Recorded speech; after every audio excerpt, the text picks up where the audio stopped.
Quando você fala em direito penal do inimigo, ao que eu entendo, o seu projeto é o direito penal do inimigo, ou seja, tratar certas pessoas como inimigos do Estado é uma forma de agilizar o combate, vamos dizer assim, à criminalidade e, com isso, recuperar cidades, enfim, aí outros planos viriam a reboque. Agora, nós estamos num estado em que o STF trata a todo mundo como inimigo. Né? Todos nós, eles exercem o direito penal do inimigo. O problema é que só eles não são inimigos do Estado, todos os demais são. Eles definem. Eles definem, é subjetivo. Por ofício. Pois é, e aí que o ponto, para que exista um riscar de chão e falar assim, esses são os inimigos do Estado, que a gente não caia nessa subjetividade que o STF criou, não seria necessário resolver antes o problema do Judiciário e do STF para depois, num Estado constitucional legítimo, nós conseguimos olhar para quem é ou não inimigo? Porque hoje tratar a qualquer pessoa como inimigo vai entrar num balaio de confusão que o STF criou a respeito de inimigos são todos aqueles que vão contra mim. Você vai criar mais inimigos do Estado para além dos que o STF já criou, se essa proposta for colocada em vigor sem resolver o STF, você não acha? Marcília, a minha questão é, o Brasil precisa se resolver, e se eu vencer a eleição tratando dos temas como eu estou tratando, especialmente na área de segurança, isso é prioridade zero. Então existe aquele famoso lema, vou ter que trocar o pneu do carro com o carro andando. Nós vamos precisar fazer as duas coisas ao mesmo tempo. Eu não posso iniciar um mandato, vou começar agora a colocar o STF na caixinha, enquanto isso não resolver o tema que me elegeu. E, inclusive, resolver o tema que me elegeu ajuda a colocar o STF na caixinha. Porque, como eu disse no exemplo anterior que eu dei, o exemplo da Ayrton Senna, STF, é isso? Vocês estão fazendo isso aqui? Eu comecei um governo novo que foi eleito, eu não tenho rabo preso com ninguém. O tema que me elegeu foi esse. Este tema, ele é um tema absolutamente banal do ponto de vista constitucional, defesa de lei e ordem, pressuposto do poder executivo, vão cumprir. Aí, eles vão querer criar os problemas. Se criarem os problemas dele, nós vamos olhar para eles enquanto estamos resolvendo os outros temas. Porque participar da resolução dos outros temas vai tirar o brasileiro de uma sensação que é muito presente na minha geração, que é a sensação do nada acontece. Nada acontece. Se eu entrar e ficar apenas na briga institucional, sem ir para a resolução material do problema, eu perco moral para participar da briga institucional. Então eu tenho que participar da resolução material. As pessoas, elas não vão conseguir enxergar, porque mais um governo em que está tendo uma briga entre os poderosos. Eles estão brigando, aquele noticiário, liga lá na Globo News. O presidente do STF afirmou nesta manhã. A pessoa está vendo, tudo bem, o traficante ainda está na porta da minha casa. Eu ainda tenho medo de ser assaltado. Então, eu preciso fazer as duas coisas. E, infelizmente, eu não vou poder fazer como o Bukele, como o exemplo que o Piotr deu. Porque o Bukele teve a oportunidade de olhar, entender que ele tinha uma força, ele acumulou o poder de tal modo que ele podia ir para cima de uma Suprema Corte corrupta, e aí depois ele fez as grandes operações dele. O caso brasileiro é diferente. Como todo país, as circunstâncias são diferentes, as correlações de poder são diferentes, e nós temos agora uma eleição em que as pessoas estão olhando para essas propostas e estão falando, há viabilidade, então vamos levar à frente. Vamos deixar eles errarem. Vamos dar a oportunidade do STF errar. Porque aí a pessoa não está vendo uma briga institucional quase bizantina nos termos. Não, porque a DPF do não sei o que. Não, não, não. O presidente quer matar o traficante e o ministro do Supremo não deixou, aí muda de figura. Aí a gente vai trazer para essa discussão que envolve instituições, povo. E eu vou falar pelas minhas andanças pelo Brasil. As pessoas estão falando de outros problemas. O STF é um tema muito comentado em centros urbanos. Ao redor do Brasil, as pessoas estão falando de outros assuntos. E vamos lembrar, o Lula ganhou a eleição em 2022 falando de outros assuntos para boa parte da população brasileira. Então, a população brasileira estava alheia a isso. Eu trago a população brasileira para esse tema se eu envolver os dois assuntos. A partir do momento que o STF se tornar um aliado direto ou indireto do cometimento de crime por parte desses caras. Então, eu acho que a melhor estratégia possível é essa. E é verdadeiro, tanto que eu estou falando ao vivo para vocês. Porque eu acho que quando você é absolutamente e brutalmente honesto sobre o que você vai fazer, você já estabelece os parâmetros. Eu estou igual o Ayrton Senna na pista. Vai querer recuar? Recua. Vai querer bater? A gente vai para a colisão. Estou apenas sendo um democrata. Essa postura me lembra a postura do ex-presidente Jair Bolsonaro, principalmente no início, mais combativa. E hoje ele está preso. E eu falo isso até porque se citou, né? Talvez se o STF for visto como conivente ao crime, né? Acho que não foi a exata palavra. Já não foi? Já não demonstrou o suficiente? As pessoas não entendem dessa maneira. Quando a gente fala as pessoas, eu vou pegar os eleitores do Bolsonaro, podem entender. Mas o resto do Brasil está preocupado com outras coisas. E quanto mais eu rodo, eu vejo isso. Existe um Brasil, gente, que vota no Lula, existe um Brasil que vende um voto, existe um Brasil que vota no Centrão. Essas pessoas falam de outros assuntos. As pessoas estão falando de outros temas. E esse tema não é central para elas.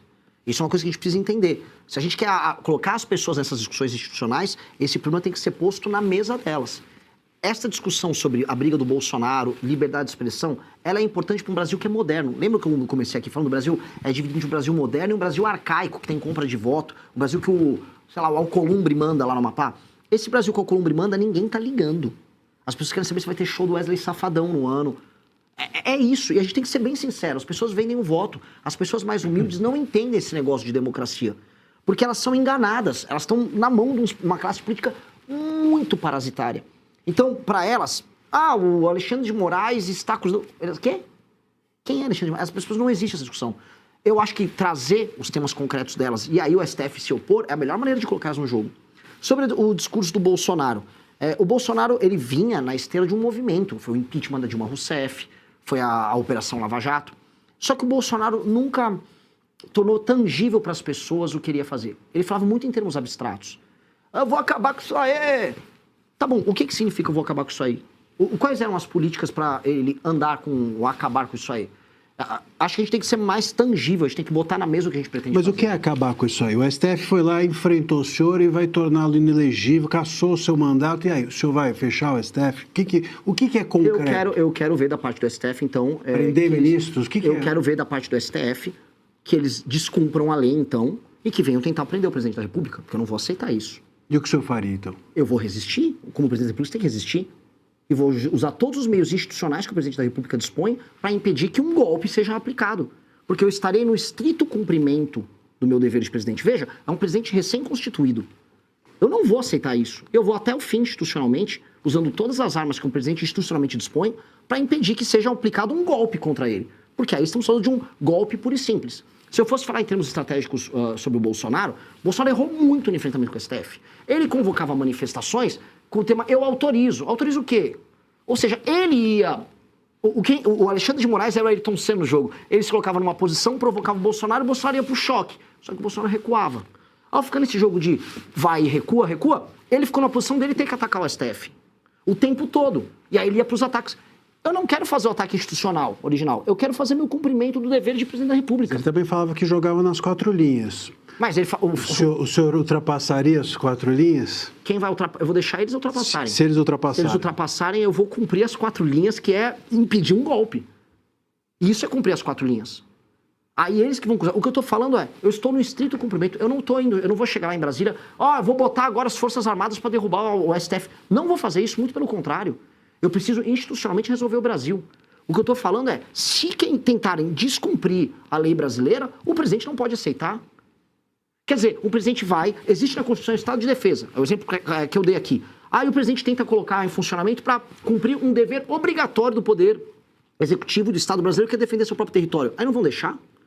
Lembra da DPF das favelas? A polícia não podia subir. Monocrática. Decisão monocrática. Isso é bizarro. Isso atinge a população. Lógico. Que é a segurança. Exato. E isso é bizarro. Só que a gente começa a internalizar a bizarrice. É aquele problema que a gente falou. Eu quero ter a minha relação institucional com os poderes mais tranquila possível. E por isso que eu venho aqui na maior tranquilidade com vocês e falo, vou administrar o Brasil com um plano que eu estou expondo para todo mundo, em detalhes.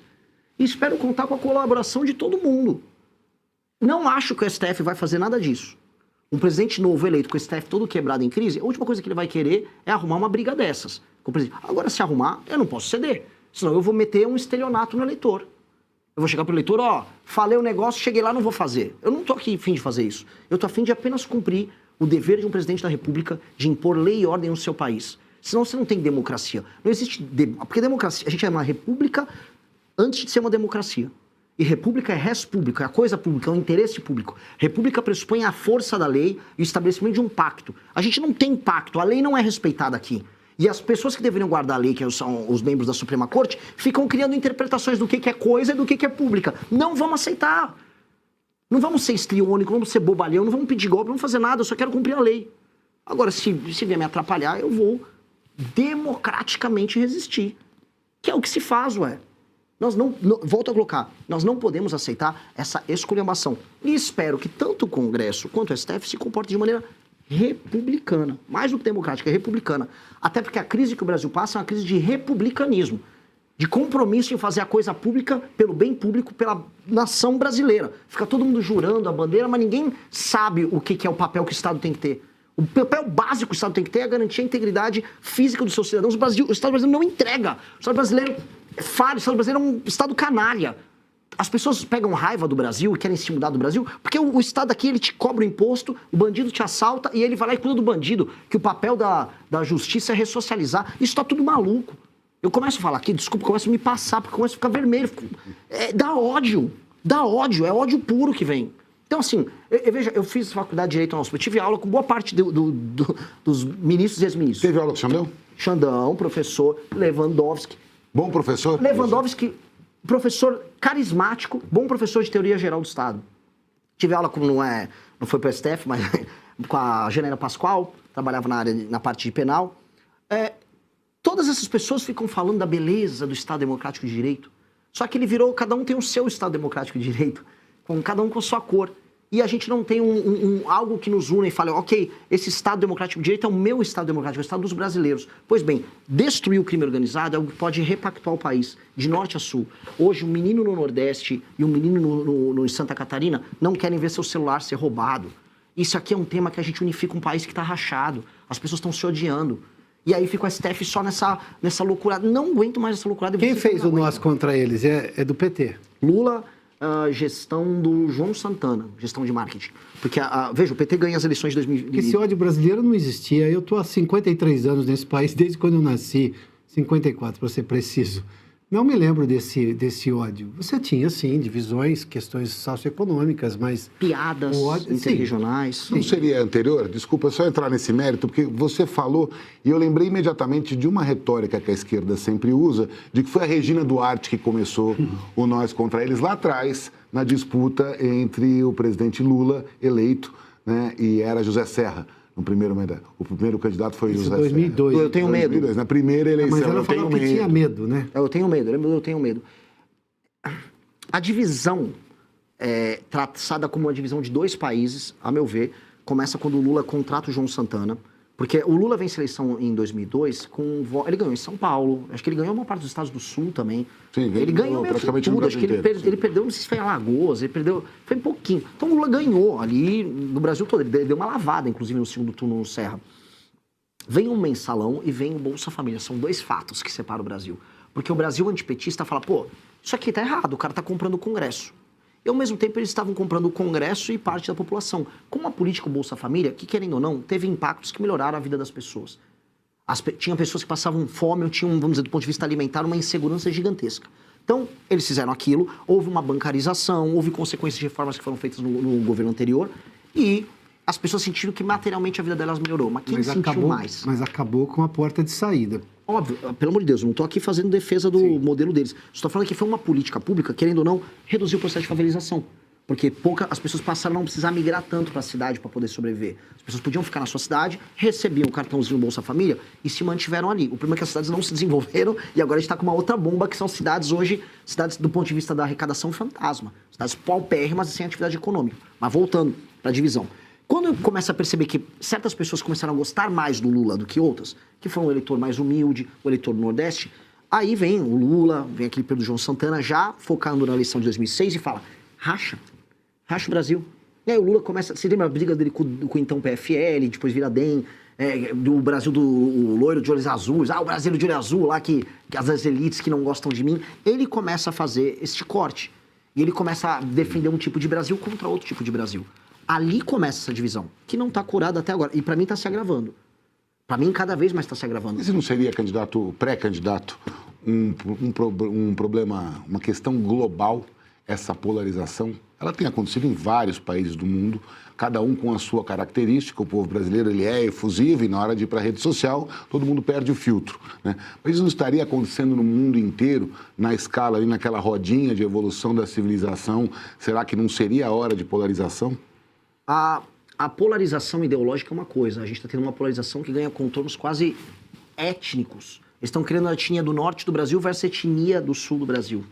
com um tipo de ódio que é muito perigoso, que começou a ser construído via ódio ali na década dos anos 2000, vamos colocar ali. Ali começa o ovo da serpente, que interessava a eles esse tipo de divisão. Depois a coisa vai ganhando outros contornos e a gente fala muito da polarização ideológica. Mas veja, o eleitor do Lula no Nordeste clássico não é um extremista de esquerda. Em geral, uma mulher católica, as pesquisas captam isso, mulher católica é relativamente conservadora, que gosta das políticas assistenciais e se sente grata ao Lula. Esse é o eleitor típico dela. O filho dela já não tá muito assim. Ele tá assim, vão roubar meu celular e eu queria ganhar mais uma graninha. Então, há essa mudança. O projeto do Lula no Nordeste desgastou. Mas não é um corte ideológico. A eleitora do Lula no Nordeste, mas ela fala, eu gosto do Lula. Você não gosta do Lula, você é mal. Eu não gosto. Já aqui no Sul-Sudeste, aí sim, a gente tem em São Paulo uma discussão ideológica. Um esquerdista que faz uma faculdade pública, que vai para um veículo de imprensa, a Oeste está aqui numa linha mais à direita, e as pessoas vão se confrontar. Então, a gente tem, vamos dizer, um modelo moderno, a gente pode colocar o contemporâneo de polarização, e um modelo arcaico, em que aquelas pessoas dependem do Estado. Tanto que o eleitor do Lula no Nordeste, para prefeito, ele não vota no PT. Polarização se confunde com a luta de classes aqui no Brasil, é por aí.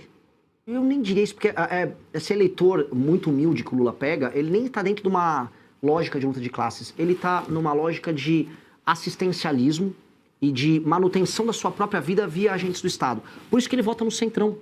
Veja, esse eleitor do Lula no Nordeste, ele vota para prefeito no cara do Centrão, para governador no cara do Centrão. Tem a ver também com essa moda identitarista, de, enfim, os regionalismos entram nisso. Eu queria embarcar nessa pergunta dele, porque você também citou faculdades, né? Inclusive, a faculdade que você fez está em greve ainda, greve estudantil, não greve trabalhista. O que não existe. O que você faria ali?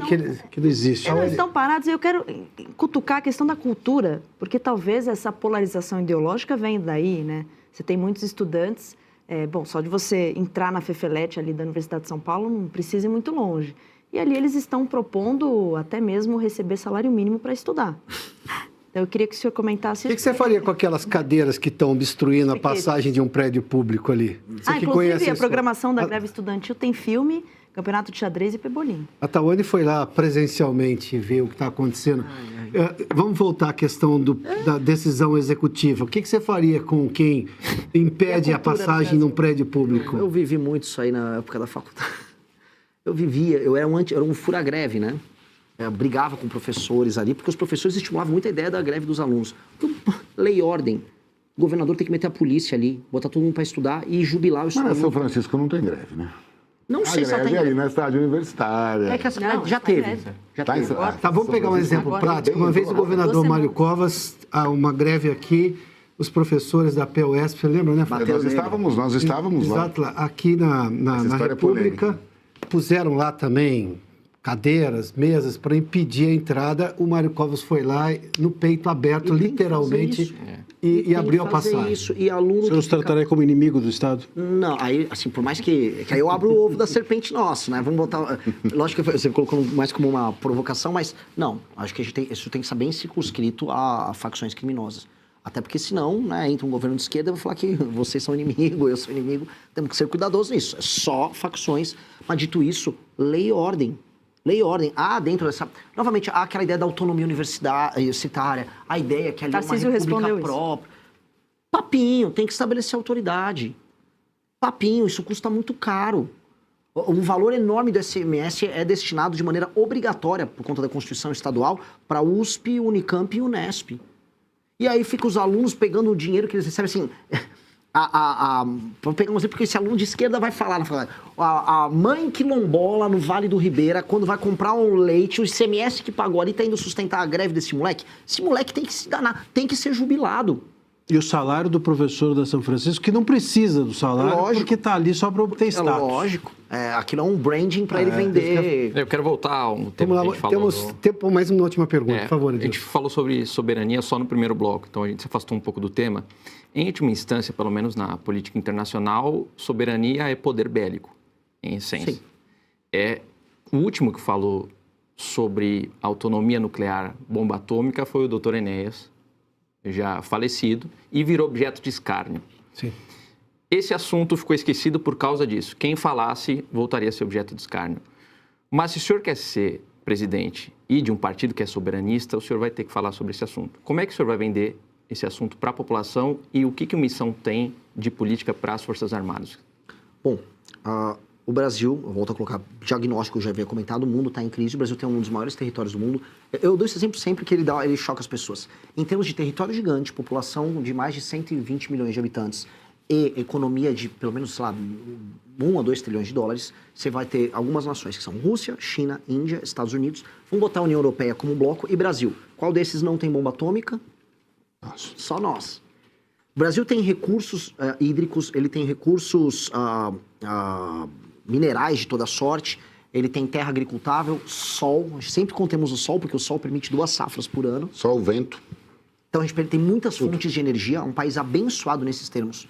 O Brasil vai ser disputado geopoliticamente no mundo em crise? Sim. A ordem de 45K. Então o Brasil precisa se armar. Ponto. Isso é um fato dado. O mundo está se armando, a Alemanha começou a se armar e nós vamos precisar se armar. A gente vai precisar entender isso. Hoje, com um modelo de Forças Armadas em que boa parte do orçamento vai só para pagar aposentadoria, não rola. Por isso que a nossa própria reforma da Previdência, que tem que incluir os militares, e uma reforma do sistema militar brasileiro, tem que contemplar isso. Porque, como em todas as áreas brasileiras, a gente vai precisar de investimento. E nós somos abençoados. Assim, o Brasil faz tudo errado, mas sempre vem uma chance. Com as terras raras, há um elemento que nos entrega uma nova oportunidade. E por quê? Boa parte das tais terras raras, dos componentes ali da tabela periódica, tem propriedades luminescentes, magnéticas ou catalíticas. Na prática, você pode usar boa parte disso para fazer drone, para fazer armas de altíssima precisão, semicondutores. Então, as terras raras, que são muito raras e que vão obrigar os Estados Unidos a ter uma relação especial com a gente, elas abrem uma oportunidade para a gente montar uma cadeia bélica em parceria com transferência de tecnologia aqui. Isso pode significar um alinhamento estratégico a um grupo de nações, pode ser com o tal do Ocidente, e isso pode significar, com transferência de tecnologia, a criação de uma indústria bélica aqui moderna que faça a gente começar a pegar o gap. Eu ainda nem falei da parte da bomba atômica. Só da gente pegar o gap de começar a ter armas de última geração, tô falando de drones, tô falando de equipamentos militares com baterias de alta duração, tem elementos de... Eu tô tentando decorar uns de disprósio aí, que atuam muito nisso e funcionam bem. Aí a gente começa a se recolocar no jogo bélico com tecnologia. Mas isso só vai ser feito com transferência de tecnologia. Temos que reativar boa parte da indústria bélica nossa que foi destruída na região do Vale, no Vale do Paraíba. A Avibras é um exemplo disso, que foi comprada agora pelo bizarro do Joesley Batista. E isso é um ataque à nossa soberania. O Joesley Batista hoje é um agente do governo americano. Ele anda na Casa Branca e ele faz negócios com eles lá, à torto e à direito. Mesmo que ele vai com o Lula para a China vender carne, ele é um agente hoje muito próximo, um doador ali. E nós temos que coordenar forças para que a gente restitua nossa indústria bélica e aí sentar na mesa com aliados internacionais e falar, eu vou precisar ter uma arma nuclear. Eu preciso ter uma arma nuclear, vou fazer uma nuclear e começar a pesquisar arma nuclear. Até porque nós temos urânio. E nós não temos que ter vergonha de falar isso. Senão, a gente tem que falar, não quero ter grandeza, eu quero ser um país engraçado, futebol, cerveja. E tá, beleza. Esse país vai ser dominado politicamente, ele vai ser submisso politicamente. Eu quero, em 30 anos, a gente tá não no jogo da submissão, mas no jogo da dominação. Dominância. Não dominância de invadir país, nada. Mas um país que é respeitado e impõe sua visão de mundo e seu jeito de ser perante as outras nações, como tem que ser. Gostou do vídeo? Inscreva-se e faça parte da geração que vai mudar o Brasil.